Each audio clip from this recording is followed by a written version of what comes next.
Hi, everybody. This is Hondo Carpenter from Sports Illustrated's Fan Nation Las Vegas Raiders Insider Podcast. It's great to be with you all tonight. Thank you for joining us.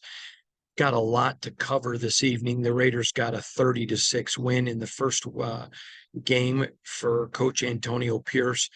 A lot of things we've got to get into that we want to analyze and address. And at the end, I've got a few things I want to address, just questions from you, the fans, and some things that I think are important to comment on about a lot of reports that are circling around the team. And I'll get to all those at the end. It was the best performance by the Raiders all year, without a doubt. I mean, they got, first of all, the offense hadn't got to 20 points all year. They got to 30 tonight. Any of you that read, we have a live game thread analysis and update article that as the games are going on, we're constantly presenting information to you. And many of you are aware of my rule of five. And the rule of five is something I was taught by coaches. I don't remember the percentage right off the top of my head, but I believe it's over 90% of the time. If you can win the rule of five, you'll win your football game. Now, here's the rule of five. If you have 8 sacks and you give up 7, you're +1. If you have 3 turnovers and you give up 2, that's +1. And combined, they're at +2. Tonight, the Raiders clearly got to the rule of five and they won it. And this is the team that Raider fans have been looking for. I asked Antonio Pierce after the game, I said, you played as a tough, scrappy player in this team in 4 days, clearly took on your identity. And I'm assuming that's what you want. He says, absolutely it is. In fact, if you didn't watch that video, I posted videos from Antonio Pierce, Aiden O'Connell, Greg Van Roten, and Nate Hobbs that you can go watch when this one's over. And so you saw tonight several things that I want to talk about. Clearly, this is an offense that has talent, but is not a dominating offense. Has plenty of weapons. I've been telling you all year that I think the offensive line is good enough. Do I think it's the best in the league? Of course I don't. Not close. But I think it's good enough. I think it's got some players that are good on it. And you've got weapons at wide receiver. I think you have weapons at tight end, weapons at running back. So there's certainly weapons there. I thought Bo Hardegree, the new offensive coordinator, in 4 days, what a phenomenal job that he did. I'm going to have an article coming later this week about taking you inside everything that went down. You may remember I did that with an article with Derek Carr. I've done it with some other articles. I'm going to be bringing you that, how Antonio Pierce got the job. There were 2 people internally that they were considering, but Antonio was by far the first choice.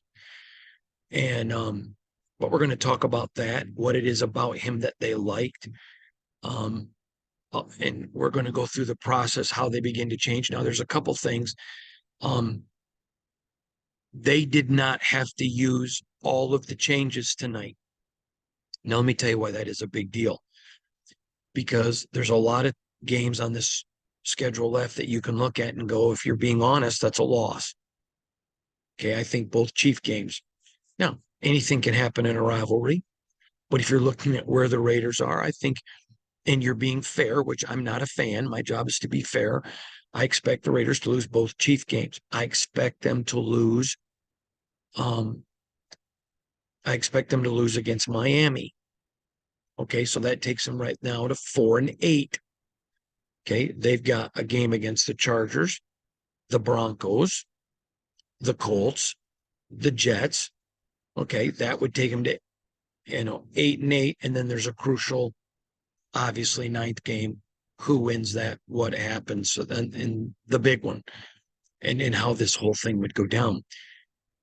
But I think what you did see tonight is in 4 days, Bo Hardegree was able to almost revolutionize the offense. Imagine what he's going to do with a full week this week. And I can tell you, I know that he's already back working on next week already. Tonight, the Jets and all that. So I think you're going to see more, but because there's stuff in the playbook that they didn't have to pull out this week, it just helps them that much more that they have on the table for next week. That's a very big development. The offense sputtered in the second half a little bit. It wasn't as effective as it was in the first half. That's factual. But it wasn't, I'm not saying it was terrible. It sputtered some. And I even at one point tweeted, you'd like to see a little bit more, not being, greedy. You just want to see it. But one thing I think that stood out tonight, and there were several, Antonio Pierce is going to coach the way he played. He told Bo and he told Aiden, I don't want you playing afraid. Now, a couple players told me, and I'm going to get into this more in my article later next week about taking you inside the transition, that he talked about, boys, we're in Vegas. In Vegas, we're playing with house money. And none of us are promised next year. Let's just go play. Let's go win. And it was a smoke-filled locker room. In fact, in the press conference room is down a ways from the locker room, and they're connected through back ways, but they're not next to each other. And in that room, you could smell the cigars. And it was really funny because Raider Nation tonight, first of all, they just showed up. This place was so loud. Was not the loudest that I've heard. When they beat the Chargers to go to the playoffs and kick the Chargers out was the loudest, but this was the second loudest I've ever heard this place. A ton of Raider fans. I would say 90-10 is my guess. Now I'm up in the press box. I'm not down in the crowd, but I'm going to tell you it was 90-10. In my opinion, could have been 80-20. I'm just giving you what I think, but it was a great Raider crowd. And you saw a team that played physical. I don't know what shows up on the TV for you guys, so I apologize if you saw it and I'm being redundant to your eyes. This was a physical football game. The Raiders were hitting. The offensive line was just beating up the Giants tonight. Very interesting. I thought Colton Miller had a tremendous game. I thought Greg Van Roten had a great game. I thought Andre James had a great game. And others played well too. I'm not saying no one else in the offensive line did, but those are guys that just stood out to me. And when I say great, I keep a notebook literally right next to me, and I'm taking notes as the entire game goes on. And when I start to where I have more positive plays than negatives written down, and it's 4 or 5 more, I consider that a great game, and that's what we saw tonight from those guys. The physicality was the first thing. This was old school Raider football. They beat some guys up tonight. Max picked up 3 sacks. I will tell you, the Raiders got 8 sacks total, and the Raider offense gave up none. And it wasn't because because Aiden got rid of the ball quick. He did, but there were times he had to hold it and there was no problem. There was a 50-yard bomb to Trey Tucker. And I loved when when Antonio was asked about it, he's like, did you see the offensive line? Those are things that are contagious. I at one point tweeted, are you watching the engagement? I don't know what you get to see at home, but if you're watching the engagement of Antonio when players are coming off the field, players hugging him and him hugging guys, and guys would make a mistake and you'd see him go over. It was refreshing to see a coach that was showing emotion. And I certainly don't think that it didn't matter to Josh, but his lack of emotion I've talked about, and I'll talk more about in my article next week, but it hurt him. You may remember a couple of weeks ago, I think it was after the Patriot game, I told you how a player texted me and said it was great to win this game for Josh. And I alluded it to you this week in my podcast, but on Wednesday after practice, that same player, and I'm going to use different language, but basically said, it's almost as if we didn't win. He's lose or win. He's just the same guy. It's the process, the process, the process. In fact, it was that player's text that had me ask the question, which hundreds of thousands you've heard me ask.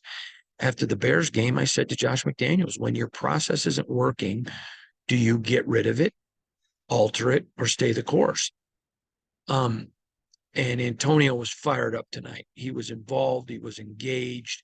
You could see his emotion when a bad play happened. He was the coach reminiscent of the player. He didn't let a good or bad play affect the next one. And he was just a super good calming influence. There was a point in the second half where the offense has stalled a little bit, and I tweeted out about needing to see some more. And you watched him go over and grab some guys, and then bam, the Raiders go down, and as you know, they ended up scoring. But that was the big thing, was the physicality. Number two was the emotion. It's tangible. You could literally see it. I know some of you are like, oh no, come on. You could. It was tangible. The guys were having fun. I'm going to go back to that player, and I alluded to it earlier this week, but who was excited for Josh when they won the Patriots game. And then on Wednesday, he told me, I love Josh. I have no issues with him. He says, but how do you not care? You just beat your old team. How is it just the same? And he said, we make a lot of money, but we also risk our lives with CTE and injury and everything else. If there's a lot of us that aren't just playing for the money, and if we're not, it's got to be a game. It's got to be fun. And I think that hurt Josh. In fact, I wrote about it last year in the story about the divorce with Derek Carr, that he was hard on everybody, including himself, but he was hard on everybody. And it's kind of like parents who parent out of fear. And what I mean by fear is they want to instill fear in their children. You can't parent that way and be a successful parent. There has to be joy. I remember one time when I was getting ready to be a father, the first piece of advice that I got was, make sure your kids enjoy their childhood. My father was a tremendous father, same way. He made sure. Was my father quick to discipline? Of course he is, because who you love, you discipline. But he made life fun. Same principle here in football. And I think you saw that with Antonio. I said before the game, this is a 9-week, and there's really 10 because of the bye, but a 10-week job interview for Antonio. And clearly, if this was the first one, he did really well. Mark Davis came strutting into the Allegiant tonight, and he should be. Fans were cheering for him, thank him. He was the most popular guy in probably the Western United States tonight. By the way, new haircut, looked good. And but it was just good to see them and to see the players respond. Amik Robertson, he gets another INT. Nate Hobbs gets another INT. And you just saw this team reflective of their head coach. Now, again, plenty of issues on offense. They only had 4 days, but still, there's only going to be so much that they can fix. I was a little disappointed and in fact, I just quit reading tweets because some people were like, oh, it's only the Giants. Where's this been all year? Okay, I get it. I get it. Understand it. You're disappointed. But this franchise is far from great. Enjoy the victories you get. They're going to win next week. I do believe that, which will get them to 500. And your team's having fun, and you never know what's going to happen when you're playing with house money. You punch somebody, you get a turnover, you hang in a game that you shouldn't, and all of a sudden the other team starts to press and you get an upset. Great. But it was a good win. And in the National Football League or at any level, you never apologize for a win. And the majority of fans were having a ball. It was so much fun being in this stadium tonight. Again, it's been since the Charger game when they won and went to the playoffs, where the fans were having a blast beginning to end. They were so loud. Owners having a blast. Players were having a blast. And I tell you this all the time. I'm not a fan, but I root for good people in this organization, starting with Mark Davis, who I think is a good man, all the way down to the janitorial staff. Good people, players, management. There's so many really good people, and I root for good people. I want good people to do well. And so it's exciting to watch that. I think you guys really deserve tonight. Max Crosby Venmoed a couple of the equipment staff, and they went and bought cigars last night. So again, Max was the supplier, and he talked about, hey, everyone knows about my addiction issues, but this is cigars. And he wanted everybody to know that. But it was a great environment. And you may say, well, they shouldn't be smoking cigars and after beating the lowly Giants. Okay. But it's a new day. It's a new start. And I look at life through a glass half full and not glass half empty. This isn't a great franchise. It's been great. And I think today could be the first step in the franchise getting there. I'm certainly rooting for Antonio Pierce. I hope he does well enough to keep the job. Champ Kelly, to me, is a no-brainer. I will be shocked if Champ Kelly does not get the general manager's job. I'll be shocked. Doesn't mean he will. I just know how highly Mark thought of him. And I know how respected he is around the National Football League. And so I think he's got the inside track. Remember what I talked about the other day, the movie Taps. If you haven't seen it, go see it. It's a classic starring George C. Scott, Sean Penn, Tom Cruise, a bunch of other great actors. But the one thing that Antonio Pierce and Champ Kelly have is they're in the chairs. They're here and others aren't. That's a big deal. Very big deal. So let's talk about Bo Hardegree for a minute. I want to be careful what I talk about because some things they didn't have to use today. I have no desire to give a schematic advantage to the Jets. But I thought some would say he simplified the plan. I don't know that I would say it, that he simplified it. He changed it to things that Aiden does well. So you could call that simplification, but he still had to change things. And I thought Aiden O'Connell was really good. Let's just go over his stats tonight. He was 16 of 25 for 209 yards with a rating of 90.2. Josh Jacobs had 98 yards and at the end lost a couple of yards, but he was over 100. I'm going to call it 100 even though he wasn't. He was at 98. Jakobi Meyers had 1 for 17 yards. Amir Abdullah, 8 yards. Trey Tucker, 4. Zamir White, -2 on 4. But Davante Adams had 7 targets. He caught 4 for 34 yards. Trey Tucker, 3 targets, caught 2. Jakobi Meyers, 5 targets, caught 2. And again, just went down the line. Several different 1, 2, 3, 4, 5, 6, 7, 8. 8 Raiders caught passes. So Aiden distributed the ball to 8 different people, which I thought was really, really good. AJ Cole he has emerged this year as the best punter in the National Football League. It's not even close. It's literally not even close. Daniel Carlson feeling better. Continued to just strike the football. And he did very well. Obviously, he did super good with field goals. So let's dig in now and talk about the defense. Now, we know the Giants were not good. And I'm going to tell you, Daniel Jones played scared and then got hurt, which there was a first sack by Max where he just kind of went down, not gingerly hurt, just gingerly like almost playing scared. Then he got injured. Then they had to go to their backup guy, and they did not have a third emergency quarterback today. If their quarterback had got injured, that would have been brutal.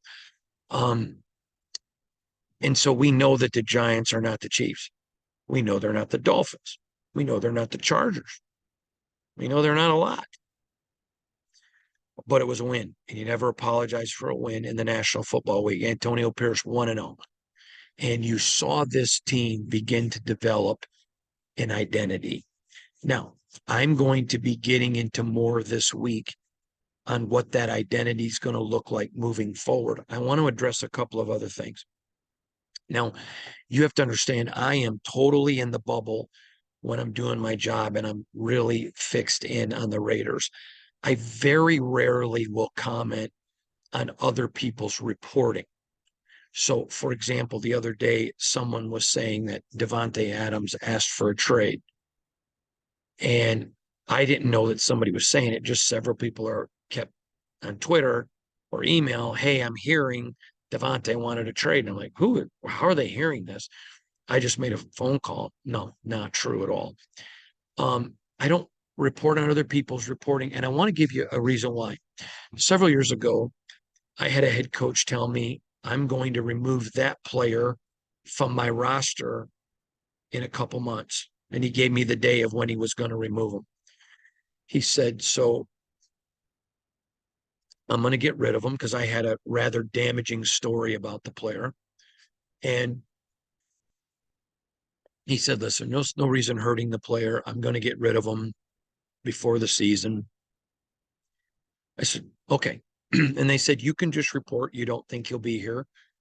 And if I keep him, you can go on and say, I was your source. You can blast me for lying to you and then do your story. I said, great. So I started reporting. I don't think this player is going to be back with the team. Another media member who I widely respect,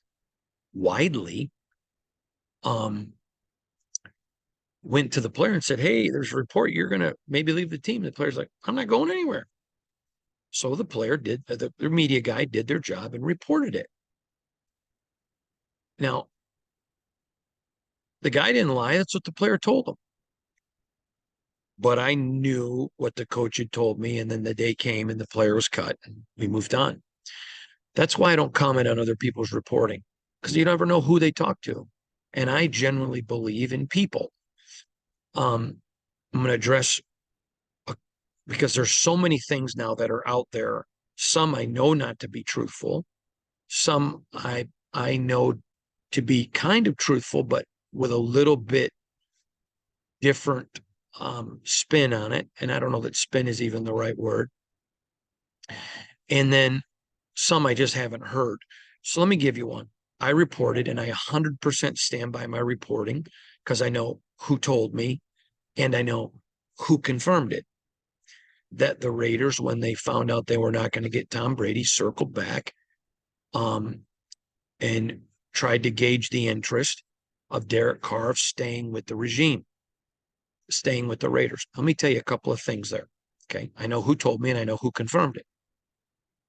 There was concern that if Derek wanted to come back, that maybe Mark Davis wouldn't let him. Okay. But 100% factual reporting. So another media entity, Raiders Beat, picked up on my story and wrote an article about it, which I appreciate them doing. And someone just said to Vic Taffer, hey, what do you think of this report that the Raiders circled back? And Vic said, not true. Now I'm going to tell you a couple of things. People, oh, Vic called you. Vic didn't call me out. And let me tell you something. Vic Taffer is my personal friend, and he's a very good journalist, and he's a good friend. He's a great guy. And there was no, because he knows who he spoke to. Him and I were laughing and joking about it today in the press box. And I will just say, he knows who I talked to now, and he knows who confirmed it. Okay. Now, I know why he said it, and I don't blame him, but he didn't even know that I'm the one who had reported it. So there's none of this. He's a great guy, great reporter, and he's a great guy. I'm proud to call him a friend and a colleague. So there was no reason to report on it. And I 100% stand by the story. Again, I know who told me and I know who confirmed it. And, but see, that's why you don't ever, plus, why go after people? That's stupid. Life's too short. I'm too busy covering the team every day, giving you the best information that I know and getting it to you. Now, I know there are times that people say, man, Hondo, like somebody tweeted tonight and they weren't being a jerk. Now that McDaniels and Ziegler are gone, you need to just go after them. Okay. That's not who I am. You know, I always laugh at people I was asking the tough questions. I was saying the people are frustrated. The players are frustrated with Josh. I was saying all that. So I'm not going to have to ship in a ton more information now that they're gone. The other thing you want to be careful of is people with agendas. I'll give you an example. So when someone gives me inside information, here's what I tell them. If what you tell me is proven to be untruthful, I am going to say what I reported was wrong and this was my source. I tell that to everybody right up front. Okay. So let's talk about this. And I'm not going to get into a bunch of detail because I'm going to write about it later this week. But there was a report today. I have not seen the report and I have not heard the report. I know who I'm told reported it. And I know that he's very connected with players and with agents. And I know that the people I know who he and I know personally told me he's very reputable. So I'm not naming him and not going after anybody. And I haven't heard his reporting, so it wouldn't be fair. I do know that after the Thursday meeting, which I told you guys last week I would address, and I did. I told you before the Lions game, I'll address on Tuesday the meeting. And I did do that on Tuesday, like I told you.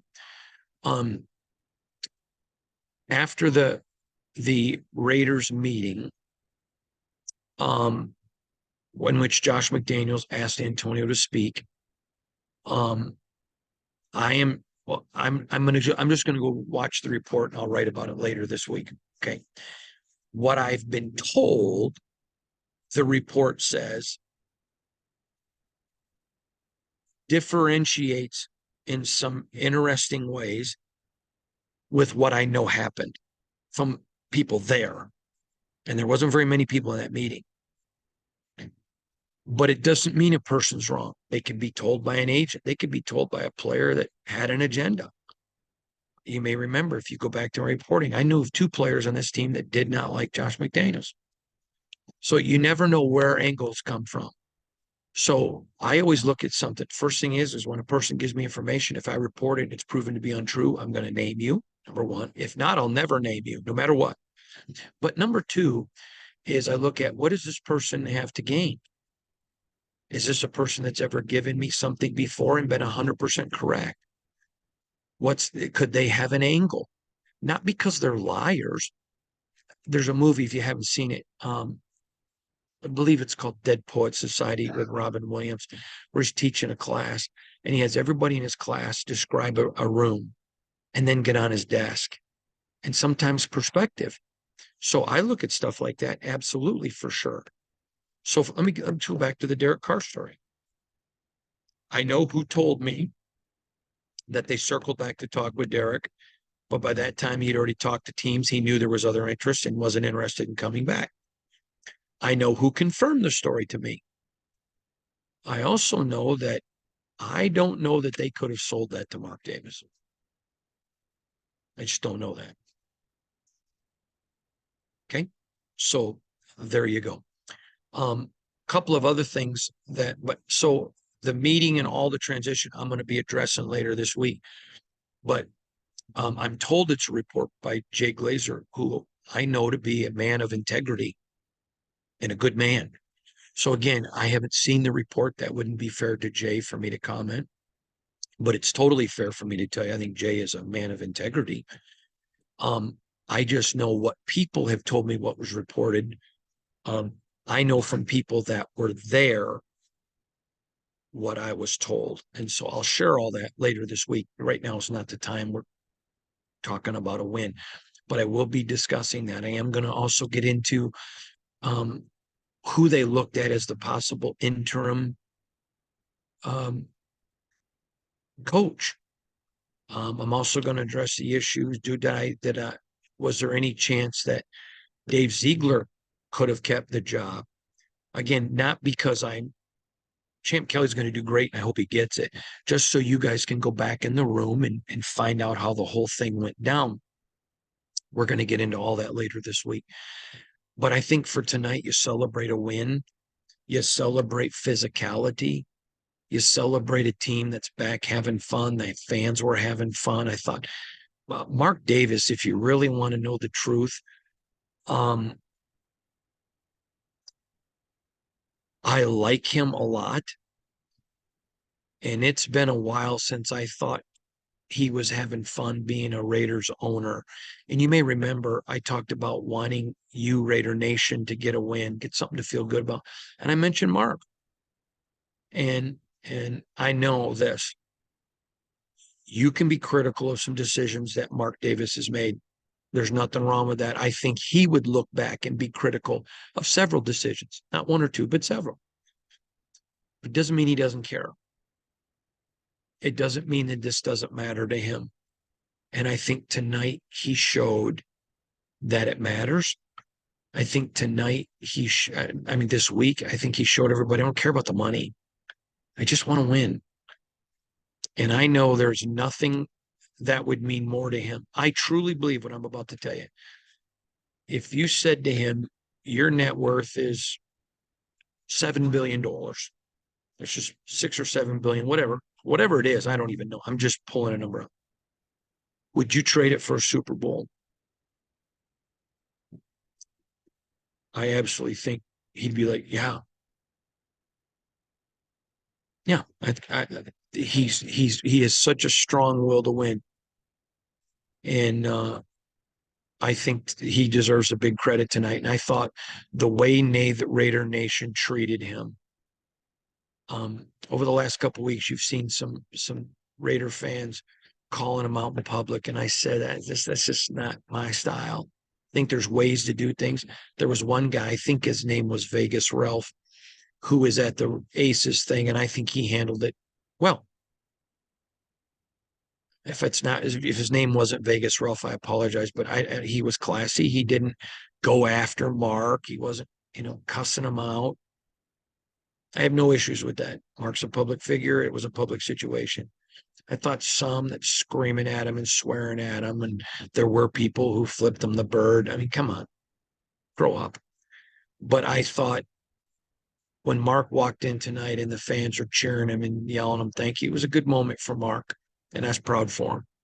And I was happy for him because he is a good guy. So a lot of things coming that I'm going to be addressing. But tonight you saw a different Raider team. Are they complete? No. Do I expect them to get to the playoffs? No. But is this a team that had hope? Yeah. Yeah.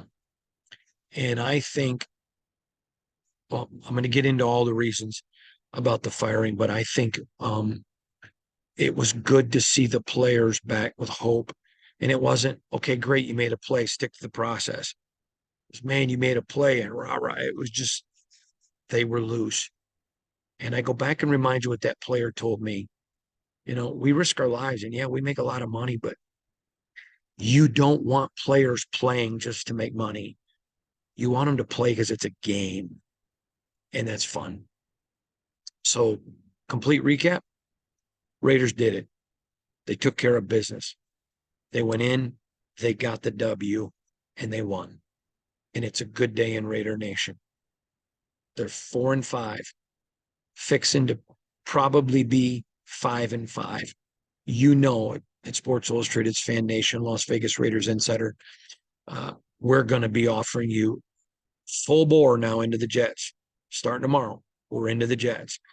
And looking ahead, and Raider Nation, I think tonight you deserve the extra scoop of ice cream, or however you celebrate.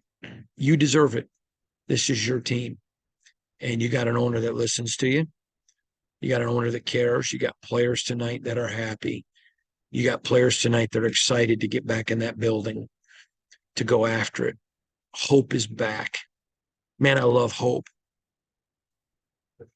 One of my favorite things in life is to talk about faith.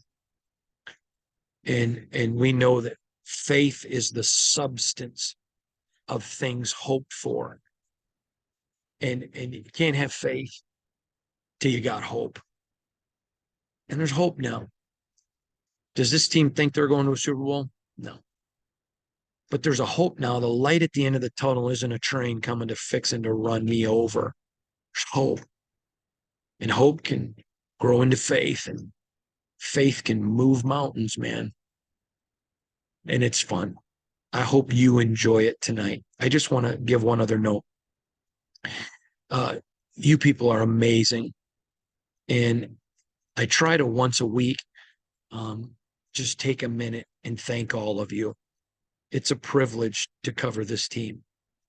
I don't have to be the beat writer. I get to. And tens of thousands of you are following and subscribing and sharing with everybody all the information. I think today somewhere around 15 or 16 pieces of fresh Raider content, from locker rooms to podcasts to articles to scouting reports, our staff. And you guys make this a great, great job. And I never want to take you for granted. I know there's a lot of places for you to get your information, and I'll never take you for granted. So I just want to tell you thank you. I appreciate you listening, reading, watching, subscribing, following, sharing, whatever you do. And the complete recap is you didn't score 20 points offensively all year, and tonight you banged out 30. Hope. It's got to feel good for you. So go enjoy it. Have a good time. From Sports Illustrated's Fan Nation, Las Vegas Raiders Insider Podcast, part of the Fans First Sports Network, I'm Hondo Carpenter. From all of our staff to you guys, enjoy the win. God bless you. We'll see you back here in Vegas tomorrow.